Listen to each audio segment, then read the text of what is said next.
O encontro entre Sal e Robin finalmente acontece e nos proporciona uma das cenas mais bonitas de todo One Piece. Mas fala galera, Luiz aqui para falar do capítulo 1133 de One Piece e rapaz, vou estar de sacanagem com a gente por fazer um capítulo desse. Primeiro foi com o flashback do Kuma, um flashback totalmente emocionante e agora mete uma dessas, rapaz. Mas chega de enrolar e vamos pro capítulo. Começando pela história de capa da Yamato e rapaz, tô desistindo dessa capa.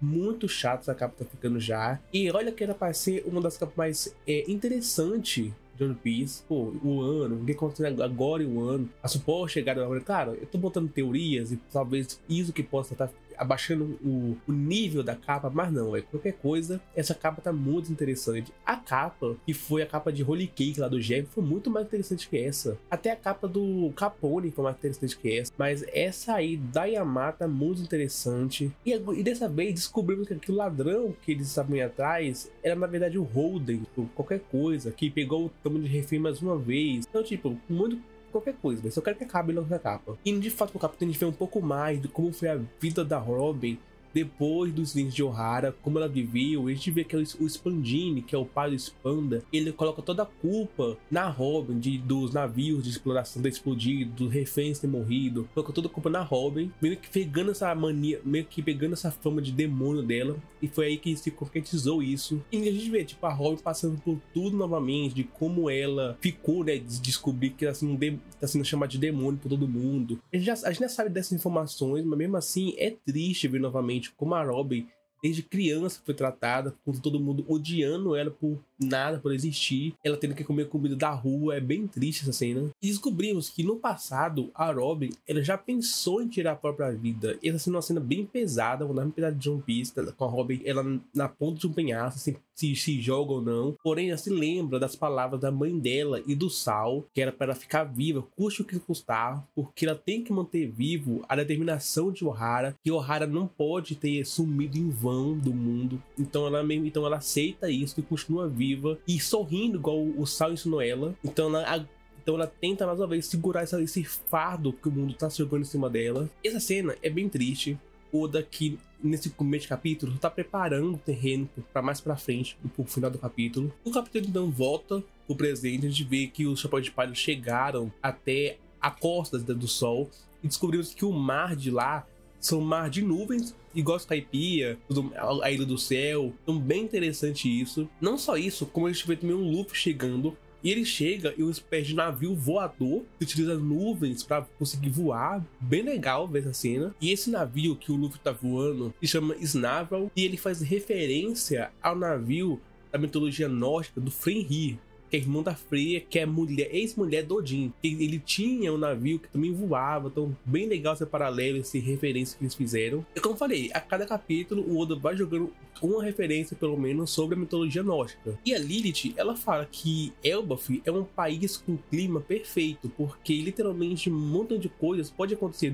As nuvens no céu, que pode usar como mar, os rovers, onde a gente pode navegar pelas nuvens também, o arco-íris que pinta, tem muita coisa. Aí o clima de Elbaf é perfeito, coisas que em outros países seriam meio que artificiais. Egghead, por exemplo, Egghead, eles fabricavam tudo lá, as nuvens, eles fabricavam o clima tropical de lá, então tudo era fabricado. Em Elbaf, lá, como é um clima tão bom, lá é tudo natural, não precisa criar. E após se encontrarem, o Luffy ele reencontra um Hairudin e tem uma reunião técnica bem legal, né? Os dois se reencontrando, o Hairudin parabenizando o Luffy por virar Yonkou.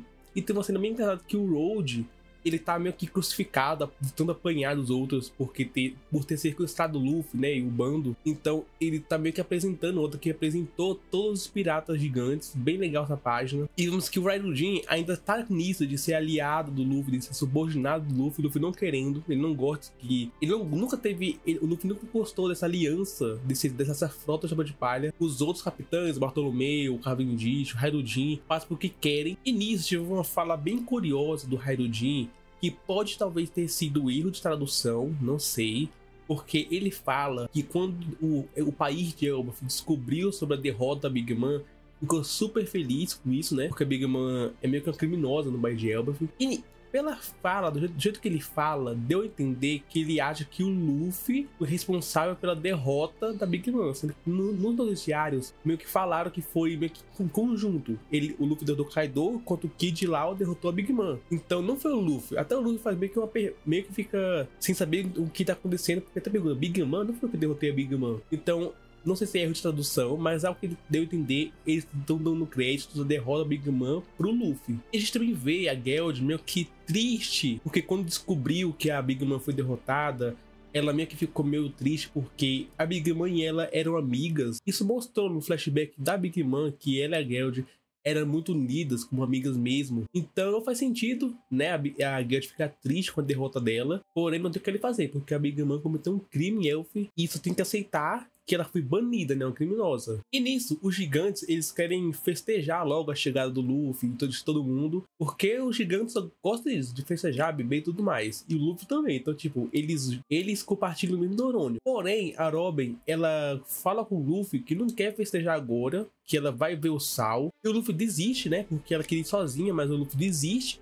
da festa, deixa pra depois a festa, porque ele quer ir com a Robin, todo mundo quer ir com a Robin ver esse reencontro, porque pô, o Sal foi quem salvou a Robin. Sal é muito importante para a Robin, então tá junto com ela é muito mais importante. Então bem legal essa atitude do Luffy, foi bem legal mesmo. Então eles partem para a biblioteca onde está o Sal, e o Sop até que fica surpreso, porque ele descobre que o gigante, eles estudam, né? O Sal virou um professor de história e tá ensinando os gigantes. E isso que os gigantes agora estão estudando, eu acho que não é desde sempre. Talvez existia algum gigante ou não que lia alguma coisa. Porém, eu acho que é assim que o Sal voltou pra Elbaf, eu acho que ele começou a ensinar os gigantes, né? Por conta que ele viu o Ohara, né? Viu os estudiosos de Ohara e viu como a história é importante. Então, um país que era só guerra, ele tá meio que trazendo meio que cultura pra Elbaf. Então tá bem interessante isso. Acho que começou com o Sal, aí eu virar esse país meio que começando a estudar. Então eles chegam até a Biblioteca Coruja, onde tá o Sal, e lá meio que é uma praia. Eu tô gostando muito dessa ambientação de Elbaf, porque essa praia meio que não é uma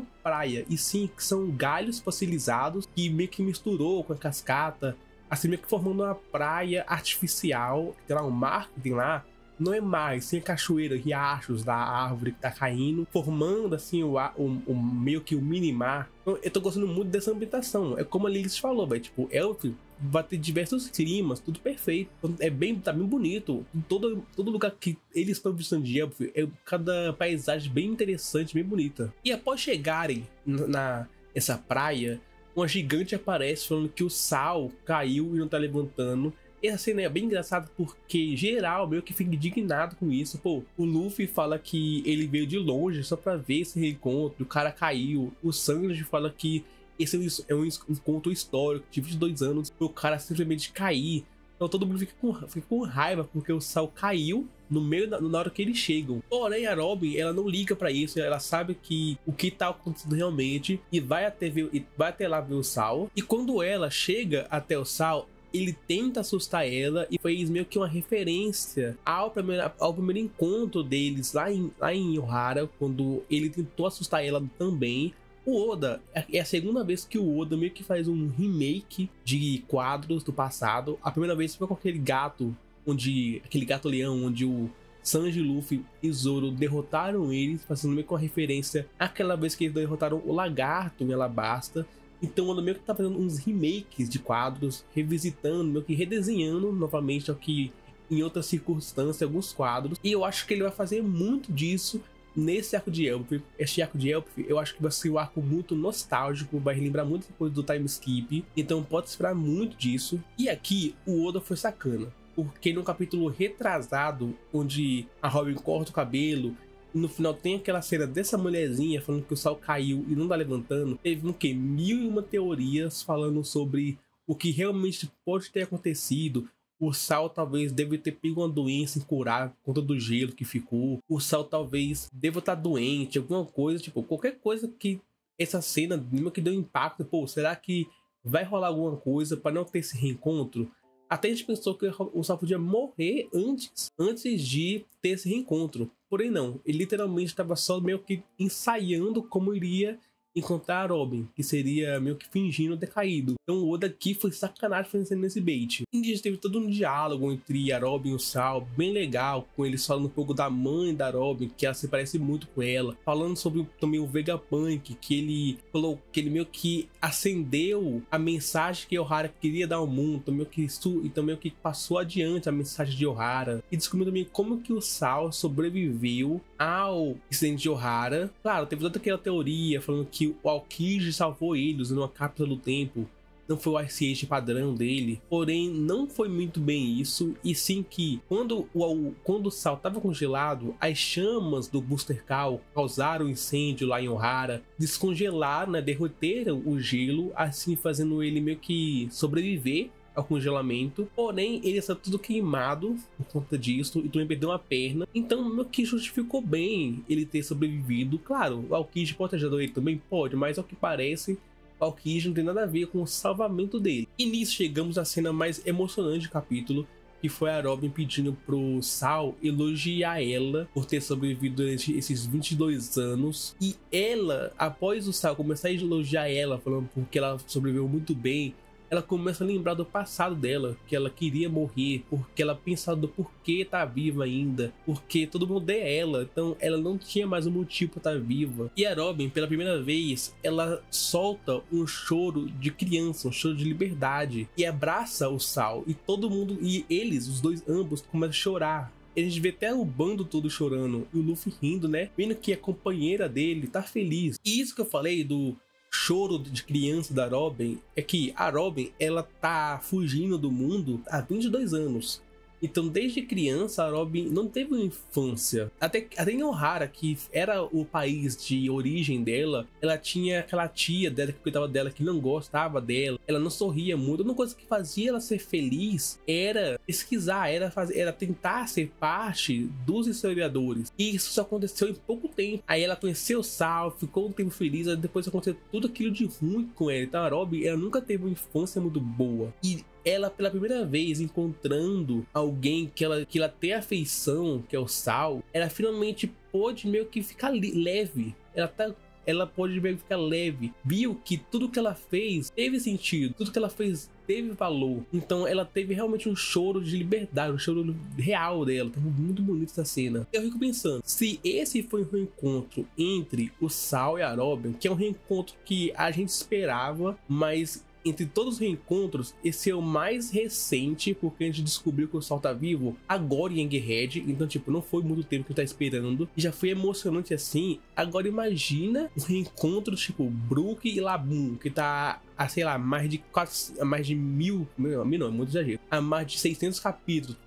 Por exemplo, a espera do reencontro entre o Brook e a Laboon vai ser muito mais emocionante. Claro, pode também nível iguais, mas vai ser muito emocionante ver também essa cena. O Oda, em questão de emoção, o cara é incrível. E eu vi muita gente falando mal do Sal tá vivo. Muita gente não gostou que o Sal tá vivo. Porém, o Sal tá vivo é muito importante pra Robin como personagem. Porque se tu for ver, a Robin é a única que não tem destino pra quando acabar a jornada. Todo mundo tem lugar pra ir. O Luffy tem a vila dele, né, a Dandan. O Zoro tem a vila dele. Mesmo o Zoro não tem, tipo, a Kuina, mas ele tem a vila dele. O Sanji tem o Baratie. A Nami tem a vila dela, a irmã dela. O Chopper tem a ilha de Drum. O Brook tem... Até o Brook, que é um esqueleto, que teve todo mundo morto. Tem a Laboon, também tem alguém.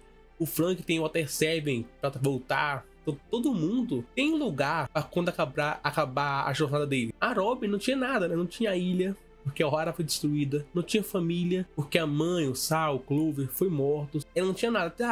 Tem uns revolucionários, mas os revolucionários, a Robin não tem muita afinidade. Ficou um pouco lá, beleza, mas eu acho que pra mim, assim que o governo cair, os revolucionários vão acabar. Não vai ter mais revolucionários, porque o plano deles vão ter sido concretizados. Eles vão ter cumprido o objetivo dele. Então, pra que ter revolucionários ainda? Então, nem teria mais revolucionários também. Então, o Sal tá vivo é meio que uma passagem para Robin ter um lugar pra ir quando acabar a obra. Então, se o Sal não morrer, né, daqui pra lá, assim que acabar a obra, eles vão poder ficar junto. Então, foi muito bom acerto do Oda trazer o Saul vivo novamente. Claro, se ele ficasse morto, era melhor, pior? Era a mesma coisa. Mas ele vivo agrega sim na história, porque ele meio que é o vice-almirante, né? É um D. Ele também faz parte de Ohara, que é um lugar muito importante com os pesquisadores. Ele meio que leu, né? Eu acho, ele leu os livros de Ohara, então deve ter conhecimento. Ele virou professor. Então o Saul, ele vai ser muito importante também para a obra. O Oda, ele tá gostando de fazer a gente se emocionar. Primeiro foi um flashback do Kuma, agora com o Darobi. O cara, quando é pra fazer um drama de personagem, ele é incrível. Realmente, ele pegou um capítulo que não tem, tipo, lutas, ou então não tem coisa épica acontecendo, que pra muitos, isso seria meio que um ponto baixo pro capítulo, né? Ah, capítulo tem luta, já diminui, tudo mais. Não, ele pegou um capítulo que era relativamente simples, e meio que fez um capítulo nota 10. Oda, na escrita, velho, o cara é incrível. Mas, ao todo, foi um excelente capítulo, gostei bastante.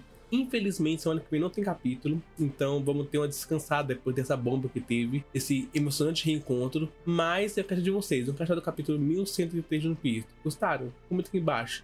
Mas o vídeo vai ficando por aqui. Não se esqueça de deixar o seu gostei, que é importante. Se inscreva no canal, se você tá me ajudando. E deixa o sininho para ver os próximos vídeos. Obrigado e até a próxima.